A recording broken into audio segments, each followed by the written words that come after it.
Before we dive into this wild ride, drop a comment below and tell me where you're tuning in from.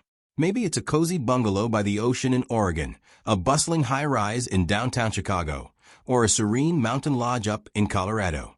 I love hearing how far these crazy Karen stories of chaos and karma can reach. Let's see who's watching from the most unexpected places. The first thing you need to understand is that on my ranch, nothing happens without me noticing. The land talks in its own way. The wind shifts when a storm's coming, the dirt smells different after the cattle cross, and the hum of the utility box at the south fence? That's like the ranch's heartbeat. You hear it enough, you can tell when it's running steady and when something's off. 2 weeks ago it went off. It started with a spike on my electric bill, bigger than the cost of running the barn fans in August. At the same time, the septic pump began cycling more than usual. It was subtle at first, a faint gurgle from the lines when I was shaving in the morning, the faint, sour tang of sewage drifting in on the breeze when the wind came from the south. Those little signs stack up, and before you know it, you're looking at a puzzle that doesn't quite fit. The south fence line runs right along the back of my neighbor's property, the Karen sisters. Their names are Susan and Nancy, though the whole county knows them as Trouble. I've lived here long enough to know you don't go borrowing sugar from their kitchen unless you're ready to get a side of gossip with it. Mid-40s, both of them, heavy set, always wearing something bright enough to blind you in the morning sun. Susan's partial to tank tops in loud colors, the kind of pink that could stop traffic. Nancy leans toward floral dresses, big prints that make her look like she's trying to blend in with a garden that doesn't want her. That afternoon, I was doing a fence walk when I saw it, a thick orange extension cord snaking through the grass, running from the base of my utility box right under a loose plank in the fence and disappearing into their yard.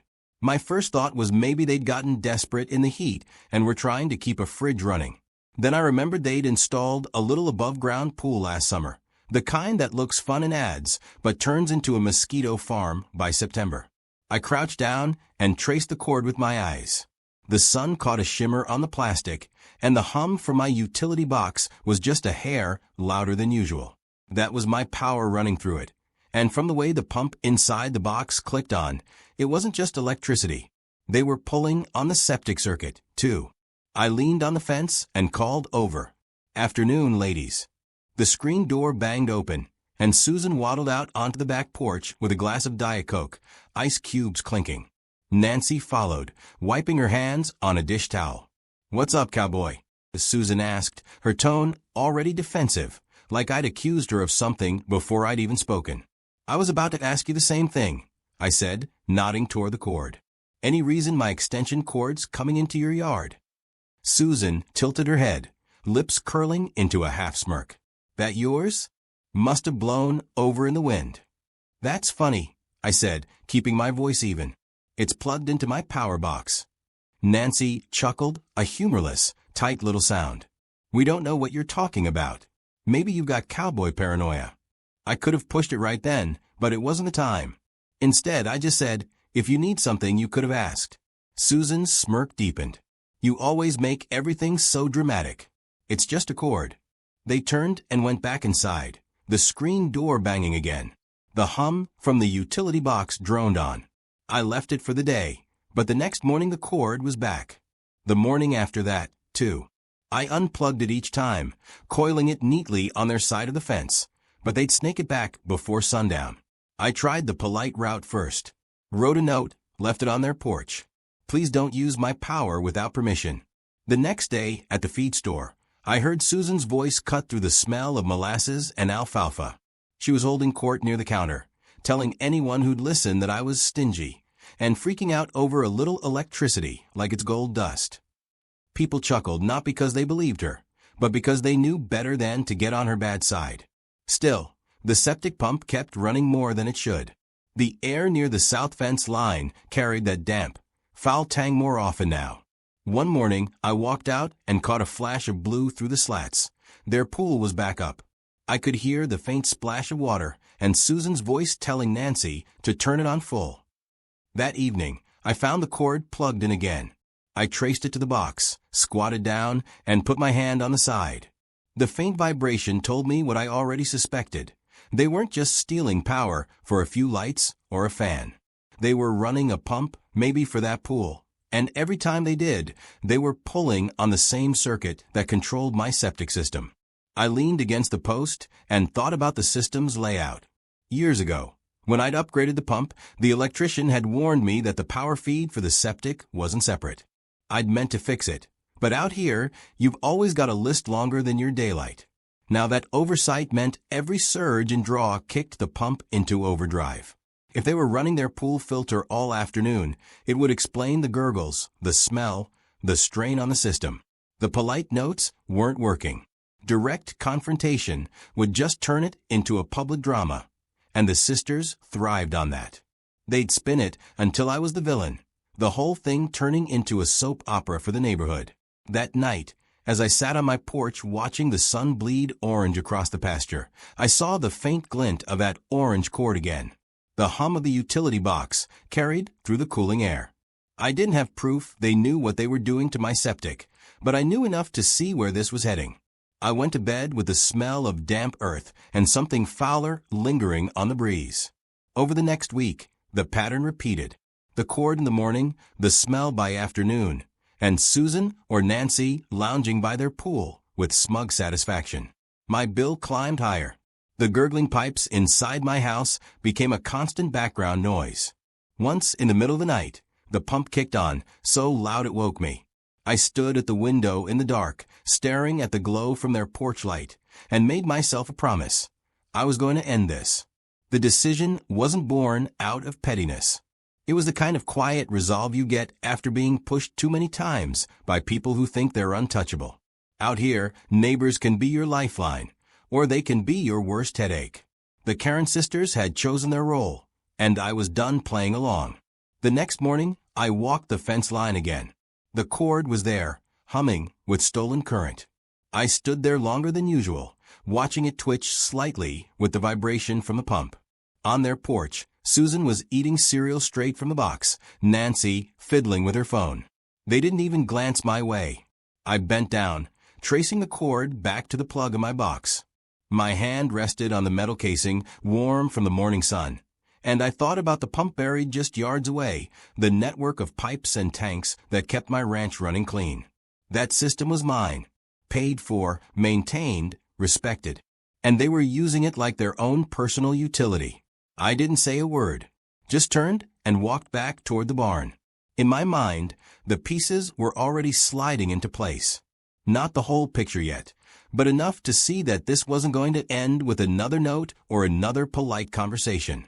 The hum from the utility box followed me, steady and low.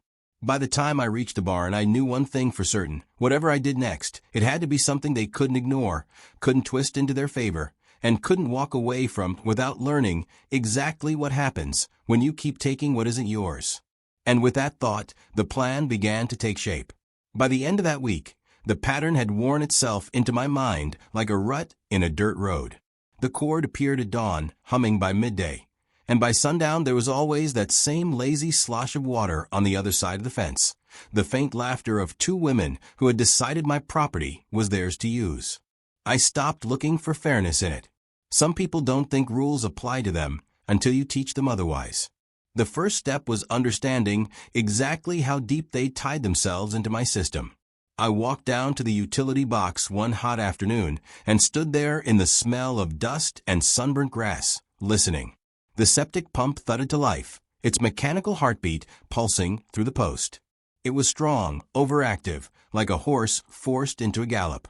I followed the sound with my eyes and ears, tracing in my head the run of pipe from the tank to the pump, to the overflow valve, and to the makeshift discharge line I'd had installed as a backup years ago. That line didn't normally see much use. But if the pump kept being tripped by extra load, that overflow could send its contents wherever I wanted. If I set it up right, I needed a place for it to go, somewhere close enough that the connection to their theft would be immediate and undeniable. And then it struck me, every time they plugged in, they were powering a pool pump. If the pool pump drew enough, the septic pump kicked in. 2 circuits, 1 chain of events. All I had to do was make sure the overflow line ended somewhere that would make their smug little afternoons unforgettable. The idea sat in my head for a day, growing. I didn't rush it. I knew from experience that acting too fast leads to mistakes, and with Susan and Nancy, any mistake would give them the chance to twist the story. So I waited, walked the property, checked the barns, kept my routine. But under all that, the plan was taking shape with the same steady inevitability as the sunset. The second step was finding the right moment to work without them noticing.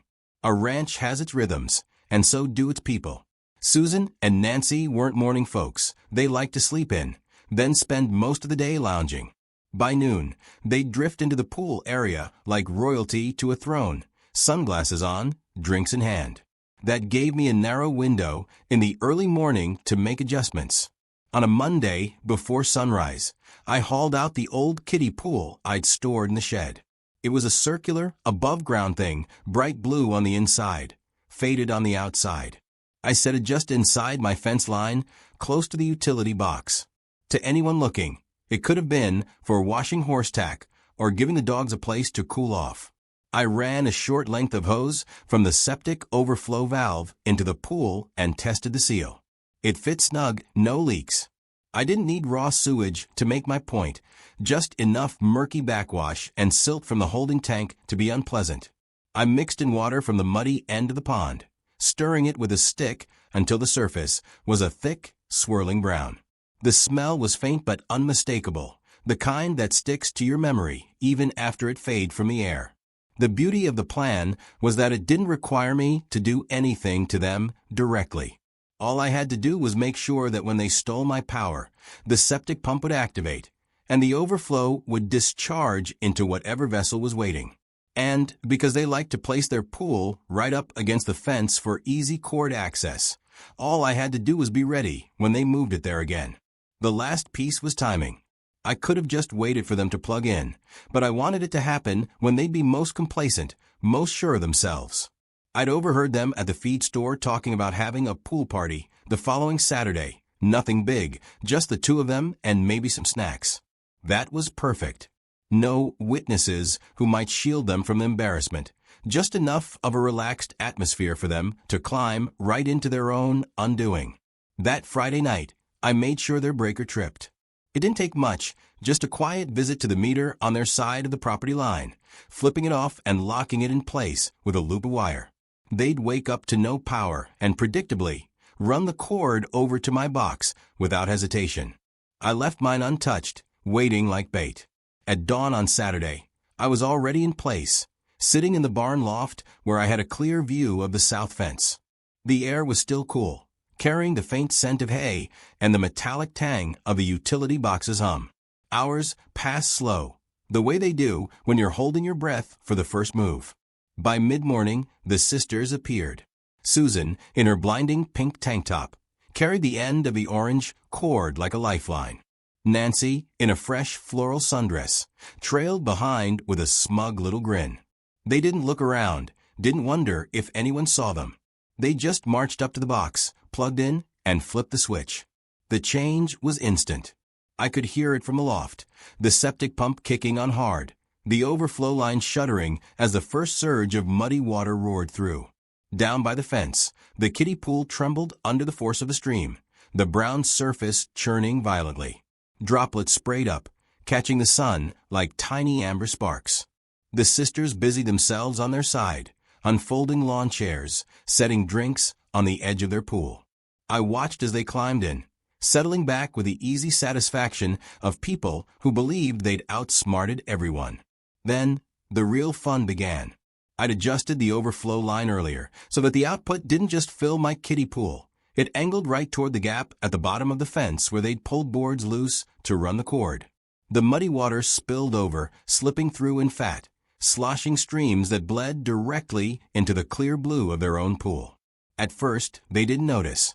Susan was talking, gesturing with one hand, while Nancy scrolled on her phone. The discoloration was subtle in the sunlight, just a faint brown swirl mixing into the water. Then came the smell, rising with the steam off the warm surface, winding around them like an invisible rope. Nancy wrinkled her nose, glancing down. Susan followed her gaze. Both froze. The moment their eyes met the slow spread of murk through the water, I saw the realization land like a stone. They scrambled to the edge, trying to get out, but the sides were slick. Susan slipped back in, splashing Nancy, who shrieked as the muddy water slapped against her face. The septic pump didn't care about their panic. It kept cycling, sending surge after surge of thick, foul-smelling liquid through the fence. Every move they made churned it worse, coating their clothes, their hair, their skin. I stayed in the loft, silent, watching. There was no need to show myself yet. The plan had worked perfectly. No lies, no half-truths, no way to twist it in their favor. It was all theirs, the result of their own greedy hands on my box. By the time the pump shut off, the water in their pool looked like the tail end of a cattle drive in the rain, thick, opaque, slopping against the sides with every movement. The sisters stood chest-deep, dripping, staring at each other with faces caught between disbelief and fury. They climbed out, slipping on the wet grass, and stumbled toward the house without looking back. The cord dangled from my box, forgotten. The air between our properties was heavy with the smell of defeat. I leaned back against the wooden beam of the loft, feeling the slow spread of satisfaction. This wasn't finished yet, not by a long shot. There would be words, accusations, maybe even a scene at the feed store. But I'd taken the first step. They'd learned that my property isn't a free tap to turn on when they feel like it. And as I climbed down from the loft, the cord still hanging in the sun, I knew they'd remember the taste of that water every time they looked at my fence. Sunday morning started quiet, the kind of stillness that comes after a storm but before the gossip spreads. From my porch, I could see the sisters' pool tipped on its side near their shed, water leaking in slow, muddy rivulets into the grass. The orange cord was gone from my fence line, though the flattened trail it had carved through the weeds was still there, like a scar. For a moment, I thought maybe they'd learned their lesson, and that was the end of it. But with Susan and Nancy, nothing ever ends that clean. By noon, the first sign of retaliation came. I was loading hay when I heard the sharp slam of their back door and the heavy stomp of footsteps in the grass. Susan appeared at the fence, arms folded, her pink tank top stretched tight across her chest, her face red with the kind of anger that comes more from embarrassment than actual injury. Nancy hovered just behind her, floral dress fluttering in the breeze, lips pressed thin. "You think you're funny?" Susan barked. I didn't look up right away, kept stacking the bale until it sat square. "I think I like my property staying mine," I said finally. "You sabotaged our pool," Nancy snapped, voice shrill. "You ruined it with whatever that was." I stepped closer, resting my hands on the top rail. That was my septic overflow. Runs whenever the pump's overworked. Which it is, every time someone plugs a high-load device into my power box without permission. Susan's eyes narrowed.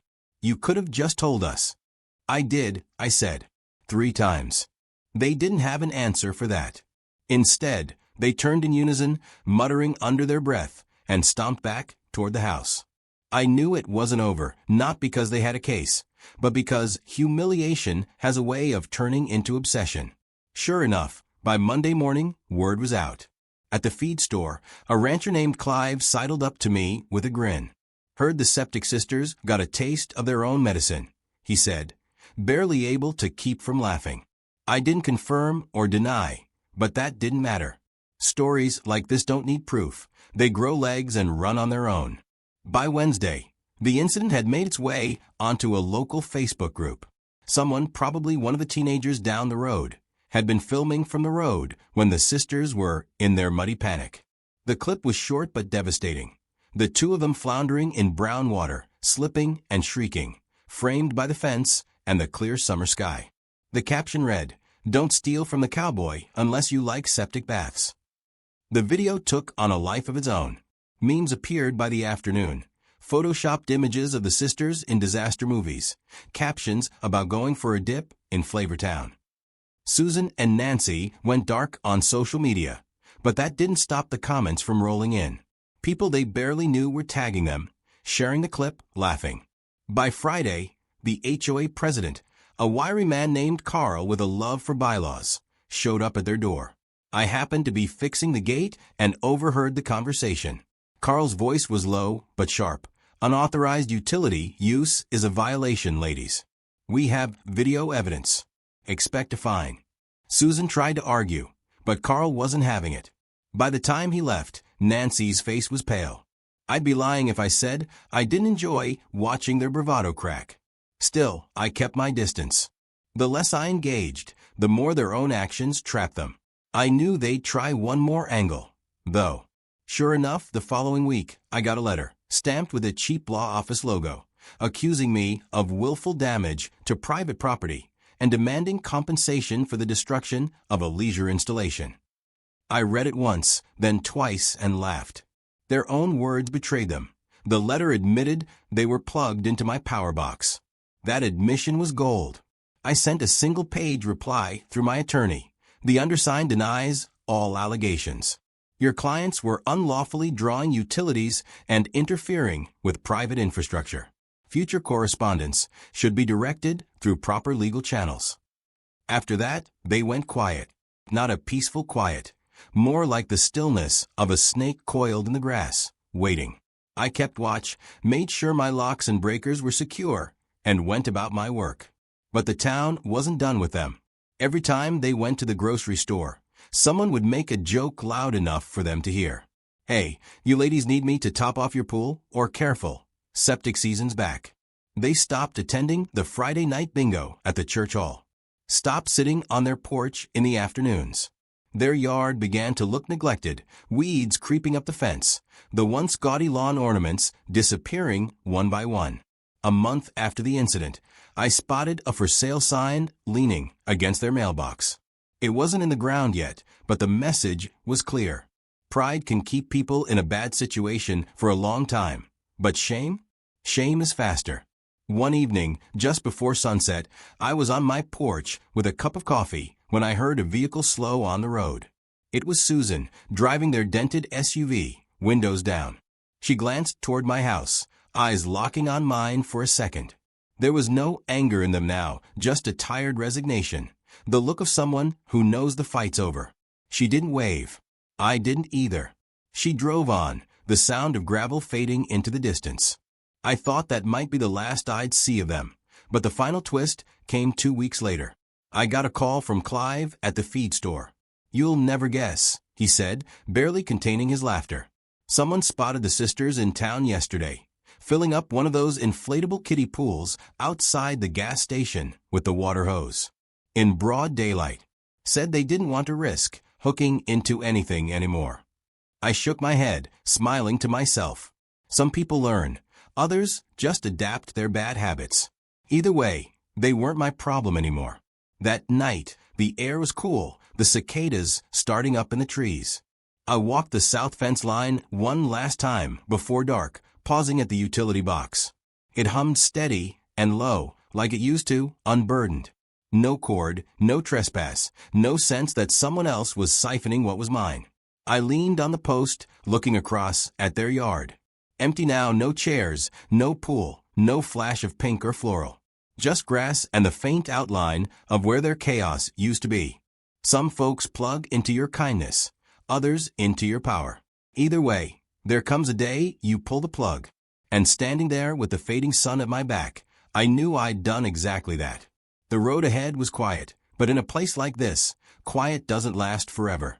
Somewhere out there, the next storm, human or otherwise, was already on its way. And when it came, I'd be ready.